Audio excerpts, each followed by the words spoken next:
Bom,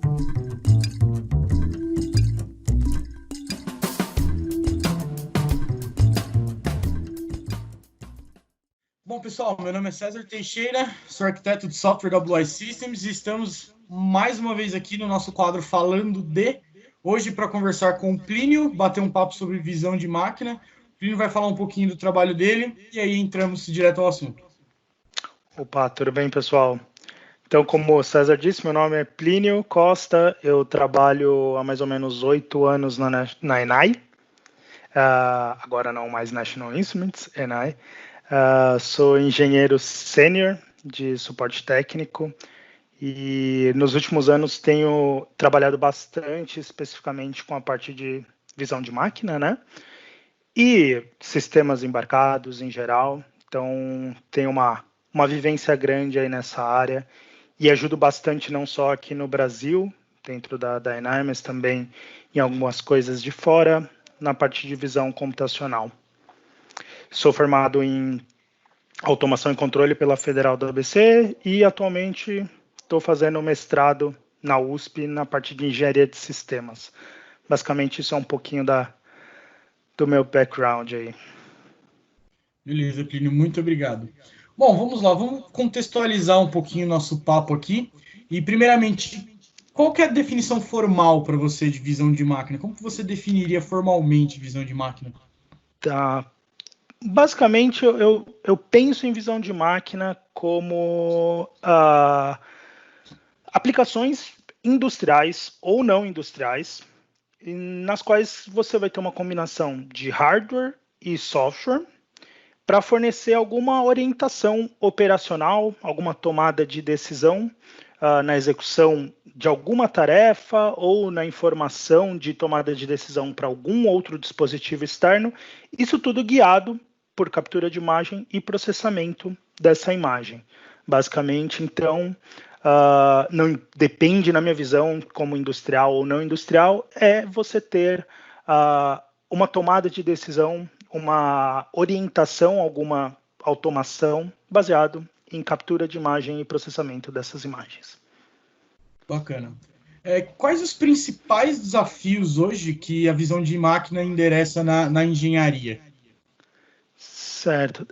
Na verdade, assim, a gente tem tido uma evolução muito grande nos últimos anos em visão de máquina com a popularização de inteligência artificial, deep learning, na base ali de aplicações convencionais que a gente tem em visão computacional, a gente poderia pegar aplicações onde a gente precisa analisar a presença ou ausência de componentes numa linha de produção, em qualquer sistema ali industrial ou não, né? Eu falo sempre um pouco mais para o lado da indústria, pelo que eu faço, mas a gente pode expandir isso para outras coisas, né? Aplicações de metrologia, onde ou por dificuldade de acesso para medição num processo, ou por dificuldade de pôr uma pessoa para fazer aquilo, por algum risco, algo do tipo, ou até mesmo por precisão, visão de máquina pode ser usada para metrologia, detecção de defeitos em objetos, seja na saída de uma linha de produção ou em qualquer outro parte do processo, seleção e classificação, assistência à célula robotizada para posicionamento. Então, é bem amplo e agora com Deep Learning isso começa a crescer cada vez mais dentro dessas capacidades e em outras também, né? A visão computacional tem essa capacidade de auxiliar nesses processos industriais, né?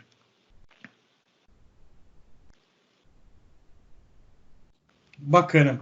Você comentou algumas áreas de aplicação e creio eu que na hora de você escolher o hardware que você vai usar, algumas características têm que ser levadas em consideração. A gente levantou algumas delas aqui para a gente discutir com você. Vamos começar com o ponto de vista óptico. Quais são as principais características que a gente tem que pensar ali na hora de escolher o nosso sistema, isso focado no ponto de vista óptico? Sim, tá. A primeira coisa, quando a gente vai começar a projetar um sistema de visão, até fugindo um pouquinho do assunto, que acho que depois a gente vai ser importante para o que a gente vai falar, a a parte de hardware é a principal quando a gente começa um sistema de visão. Então, isso é o que a gente deve colocar o foco maior. Então, indo primeiro especificamente para a parte ótica, a gente tem algumas características, alguns checklists que a gente pode usar, né, para nos ajudar a escolher essa parte ótica. Então, a tomada de decisão de qual vai ser a distância focal do nosso conjunto óptico, que isso vai influenciar em qual vai ser a distância, principalmente, que a nossa câmera vai estar em relação ao objeto e também qual é a área que o nosso sistema de visão vai ter a capacidade de visualizar, entre aspas, ali, né, do meu objeto. A mínima distância de foco da lente, que também vai influenciar ali, pode causar um grande problema se a distância que você projetou não bate com a distância mínima de foco, você não vai conseguir focar. Formato da lente, porque isso tem que bater com a sua câmera também, né? Se vai encaixar, se não vai encaixar na sua câmera. Os ajustes que vão estar disponíveis nessa lente. Então, a gente tem lentes que têm a capacidade de mexer em abertura, em foco, ou até mesmo em distâncias focais, então lentes que a gente pode chamar de né, telescópica, que a gente pode mudar a distância focal dela. Então, tudo isso são características que a gente precisa tomar cuidado e tomar a decisão se é necessário para a nossa aplicação algumas dessas características, como, por exemplo, zoom, ou não, porque isso encarece o sistema, obviamente, e as outras características que vão nos trazer a visualização correta do nosso objeto, né? A distância focal, a mínima distância de foco, qualidade da lente também é muito importante. Um exemplo muito importante de escolha ótica, né, até indo para a qualidade, um exemplo anterior que eu dei de metrologia. Quando a gente vai para uma aplicação de metrologia, existem lentes especiais para metrologia. Lentes que a gente chama de telecêntrica, que são lentes que vão ter uma distorção quase mínima, talvez desprezível, né, daquele objeto. Então, se a gente tem na intenção da nossa aplicação fazer uma medição precisa, o foco que a gente vai ter na escolha da lente vai ser numa lente que nos traga características de distorção mínima, para a gente poder ter essa precisão, além de todas essas outras características de distância de foco e etc., né? Mas é um ponto muito importante da gente se atentar, e a gente nunca pode se esquecer que tudo está conectado, né? A decisão da lente está relacionada depois com os outros componentes também que vão ser escolhidos à frente, né? Certo. Como que você comentou de algumas características aí, do modo geral, como essas características ópticas elas vão alterar a formação ou não, eu conseguir ou não caracterizar a minha imagem, e o que dessas características vão definir as minhas necessidades posteriores?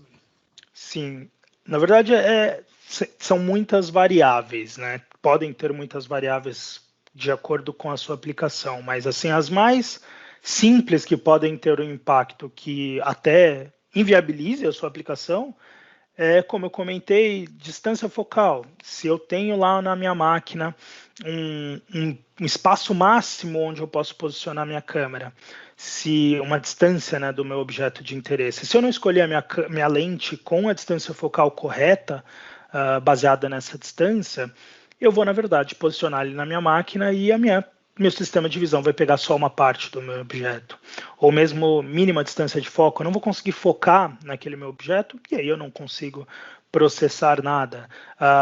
Questão de distorção de lente, metrologia. Se eu tiver com uma lente grande angular, com distância focal pequena, eu vou ter uma distorção muito, muito grande. Então, a minha precisão de medição vai ser baixíssima. Então, uma lente especial para isso se faz necessário. Então, tem muitas características ali, desde a parte de conexão, por exemplo, com a lente câmera, que também pode não caber e não vai funcionar, né? Então, podem ser desde coisas que vão inviabilizar realmente, não consigo conectar na minha câmera, não consigo focar no meu objeto, até também questão de mexer na qualidade da minha inspeção, como é o caso lá da metrologia, não vou conseguir uma precisão boa de medição.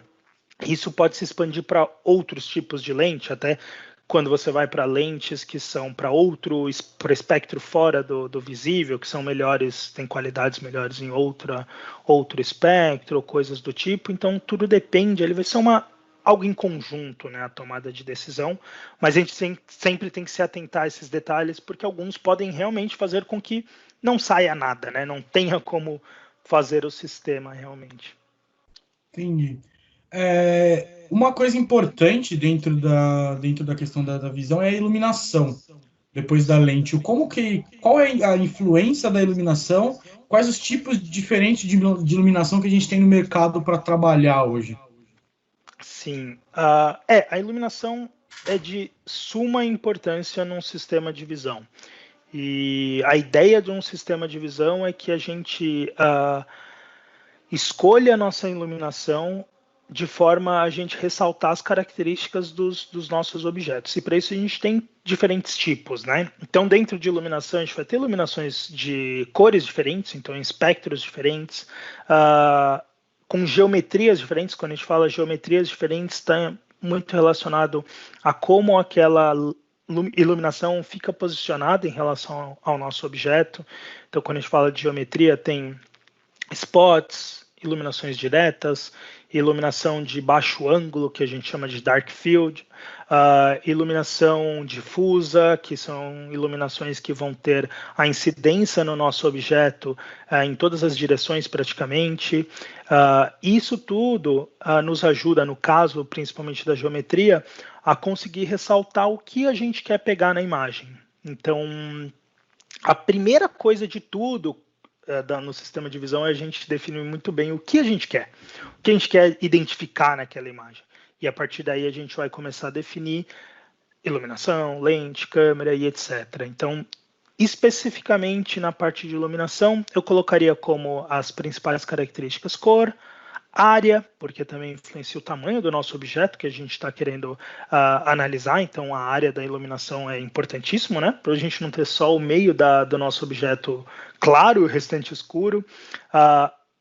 A questão da geometria, que são essas formas que a gente posiciona, tipos de iluminação. A uniformidade é algo muito importante. Obviamente, iluminações de visão computacional, a gente sempre vão tender a ser iluminações com grande uniformidade. Não, diferente de uma iluminação que a gente tem convencional, uma lâmpada nossa, né, que não se preocupa com isso. Mas dentro da gama de iluminação que a gente tem também é uma preocupação que a gente pode ter. Características de estrobo também, se a iluminação tem a capacidade de ser estroboscópica, né, ser um flash, né, igual a gente tem nas nossas câmeras, para poder ter disparo de alta intensidade num curto período de tempo. Então, isso tudo são características que a gente vai tomar a decisão baseado no nosso tamanho do objeto, o tipo do objeto, o material do objeto, o que a gente quer pegar de característica naquele objeto. A gente vai olhando para cada uma dessas características da iluminação e vendo qual que é a melhor para aquele caso, né? Certo. Você comentou a respeito da questão da iluminação comum com a iluminação de visão. Qual seria a diferença agora saindo da iluminação de uma câmera? De uma câmera de visão para uma câmera comum. Sim, tá. Basicamente, como em qualquer tipo de aplicação final, né, quando a gente desenvolve algum produto, a gente desenvolve baseado nas necessidades daquele mercado. Então, numa câmera convencional, as preocupações são outras. Então, vou pegar um exemplo bem extremo. Se a gente pega uma câmera de um celular chinês, por exemplo, a gente vê um grande esforço de engenharia ali de fazer com que a imagem fique com uma pele super fluida, uniforme, bonita, uma pele de bebê ali. Tem algoritmos que são passados naquela imagem para poder suavizar, melhorar a qualidade. Então, a ideia daquela câmera é uma outra, é trazer uma beleza, uma foto bonita, né? Então, para isso, tem um monte de outras coisas que são deixadas de lado que não faz sentido para o público final. Então, voltando para uma imagem, para uma câmera que seria um pouco mais próxima da industrial, se você pega ali uma webcam, por exemplo, um outro tipo de câmera, a imagem vai ser comprimida, porque no final das contas, todos esses algoritmos que estão sendo passados para suavizar, melhorar a imagem, são algoritmos que estão modificando e, por consequência, por final, ele acaba devolvendo uma imagem comprimida. Algumas ainda conseguem devolver em RAW, que é o formato mais completo, com toda a informação, mas em geral vai ter compressão. A gente não tem características importantíssimas que a gente precisa muitas vezes em visão computacional, que é trigger, ou até acionamento de iluminações estroboscópicas. Câmeras industriais têm pinos digitais que podem ser usadas para poder sincronizar o momento que ela deve disparar com algum sensor industrial, ou ela mesmo disparar uma iluminação que deve ser acionada naquele momento. Isso a gente não vai encontrar numa câmera convencional. Além de todas as especificações das câmeras, né? Um outro ponto importantíssimo também, principalmente se a gente está falando de uma aplicação de visão que tem movimento, as câmeras convencionais, elas, até onde todas que eu já vi até o momento, não conheço, pode ter, mas é muito incomum, são do tipo de obturador que a gente chama de rolling shutter, né? O rolling shutter é um obturador que ele faz meio que um escaneamento da imagem. Assim, mais ou menos como a gente tinha naqueles monitores de tubo antigamente, né? Que ele vai varrendo a imagem. Então, isso faz com que a gente tenha a distorção da imagem. Provavelmente o pessoal que está assistindo aí talvez já tenha visto algumas imagens de câmera que está filmando uma hélice de um avião, um ventilador rodando, e a gente vê as pás, as hélices distorcidas, né? Aquilo é causado pelo esse tipo de obturador da câmera, que é o rolling shutter. Então, para imagens que estão em movimento, provavelmente a gente vai ter uma perda de qualidade muito grande. Um outro problema muito grande também de câmeras convencionais é que a preocupação de quem está desenvolvendo uma webcam não é manter o suporte e o uso dos mesmos componentes de software, de hardware, sensores por 5, 10 anos. Então, uma webcam, eu posso comprar uma webcam de uma marca hoje e daqui 6 meses, 1 ano eu comprar, e na verdade por questão de custo o sensor dela foi mudado para um outro sensor. E para minha aplicação, isso pode fazer muita diferença em sensibilidade em outras coisas, mas para quem está fazendo uma videoconferência, isso não faz diferença nenhuma, né? Então, vou ter um spare de uma câmera ali, vou trocar, meu sistema de visão para de funcionar, porque é um outro sensor, é um outro driver que foi atualizado, agora ele faz um filtro diferente, enfim. E isso é muito complicado. E acho que a última característica importante também é a questão de lentes. Câmeras normalmente que não são de visão computacional, a não ser as de fotografia, né, a lente é acoplada a ela. Então, toda aquela parte que a gente comentou no início de escolha de lente, a gente perde. A gente já tem uma lente nela. Se não tem a qualidade suficiente para a gente, distorção é muito alta, enfim, qualquer uma característica de lente que não nos atenda, a gente não tem o que fazer. Ela está fixa na câmera, né? Acho que são muitas características, mas é basicamente isso que faz a gente ter que ir para uma câmera industrial. Né? Antes da gente entrar até em estratégia de software, aparentemente o hardware é extremamente importante na hora de definir, porque se você não escolher o hardware com precisão, não interessa o software que você escreva, você não vai conseguir atingir os resultados. Exatamente. Assim, levando para o caso extremo, né? Se você tirar uma foto super mal exposta, escura, sem detalhe do seu objeto, aquela informação muitas vezes foi perdida. Então, em software, você não vai recuperar aquela informação.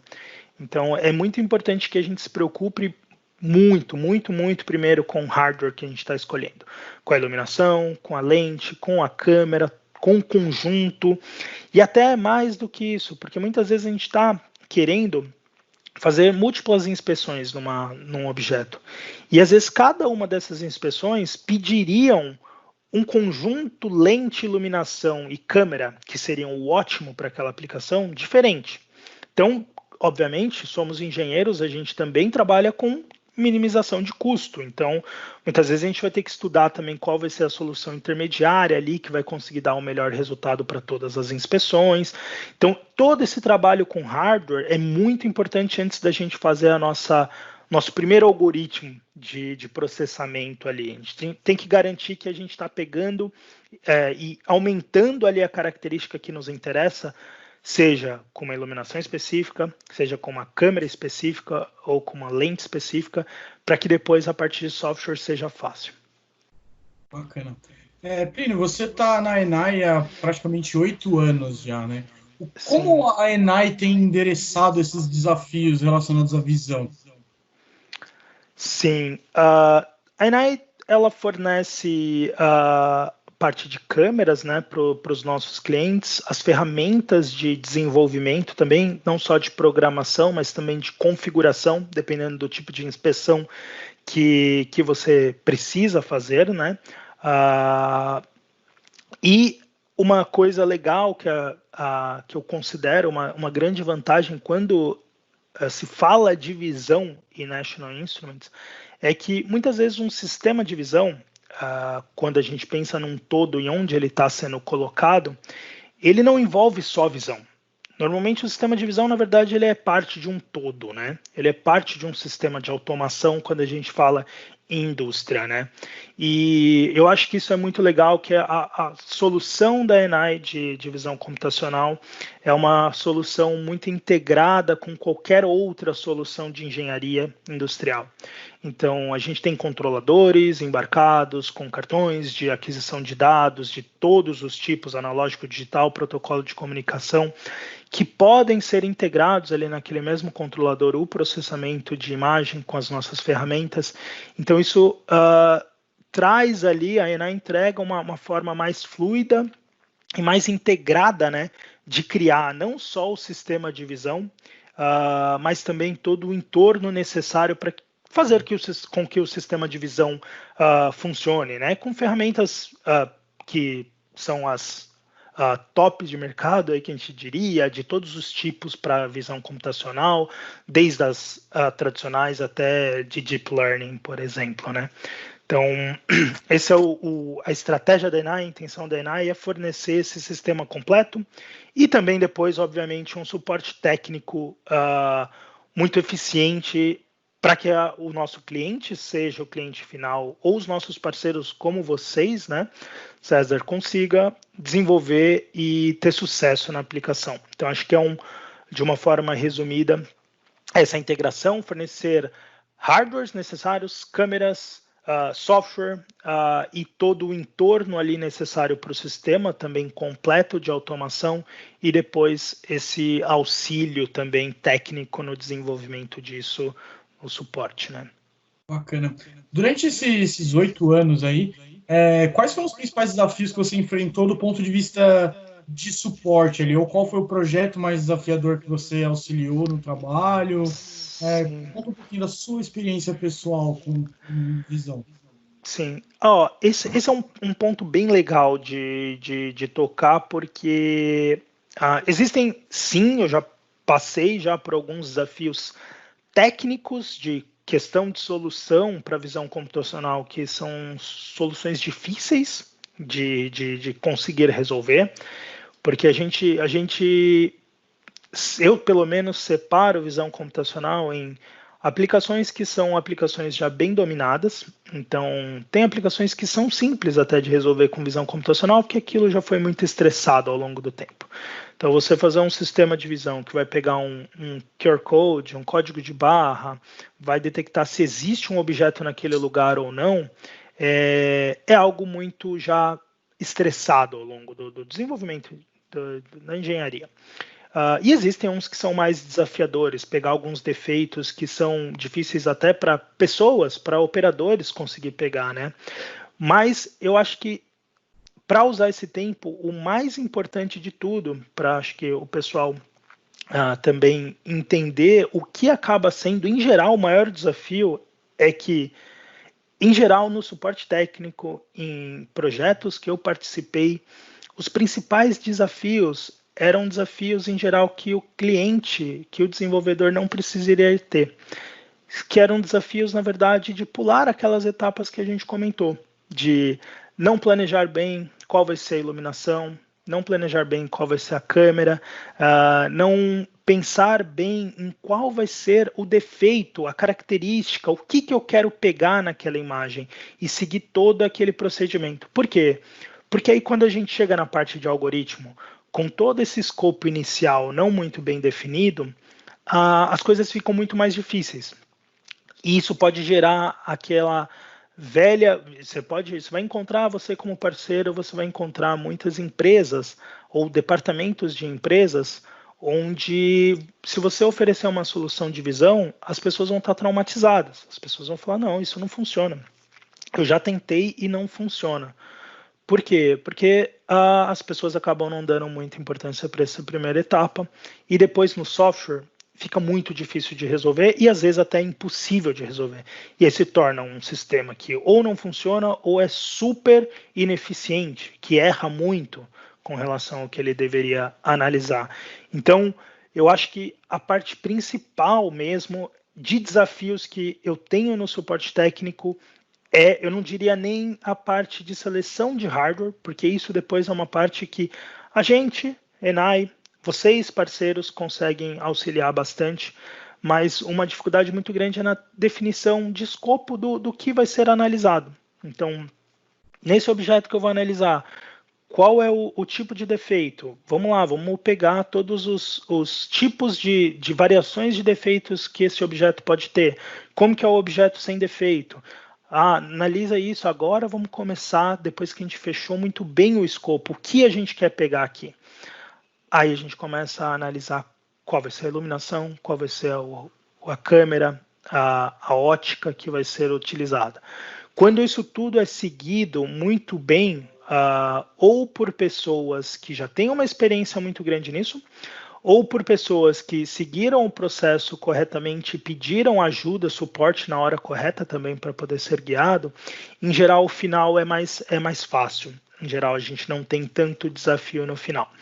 Quando a gente fala de desafios, mesmo depois de que tudo isso foi feito muito bem, aí a gente está falando de aplicações que são mais para o lado de pesquisa e desenvolvimento, há uma solução que realmente ainda não existe no mercado, e aí eu já não considero mais que é um desafio necessariamente de visão computacional, é um desafio de uma criação do novo produto, que você vai precisar experimentar, você vai precisar falhar muitas vezes, né? Então, sim, envolve visão computacional, mas eu deixaria como mensagem que o principal desafio, em 90% das vezes ali, não vai ser um desafio de solução, de criação de um produto de ponta que ainda não existe, mas sim um desafio causado por ter pulado as etapas iniciais. Bacana, Plínio, bacana. Eu gostaria de agradecer a sua presença, disponibilizar o seu tempo, não só aqui na entrevista, mas o Plínio foi uma das pessoas que contribuiu bastante para o meu desenvolvimento como profissional durante o período que trabalhamos juntos. Então, agradeço por estar participando aqui. E continuem, pessoal, se inscrevam no canal, não deixem de deixar o like e ativar o sininho para receber as notificações quando a gente postar vídeos novos. E deixe sugestões de novos assuntos para a gente dar uma conversada aqui nos comentários. Plínio, muitíssimo obrigado.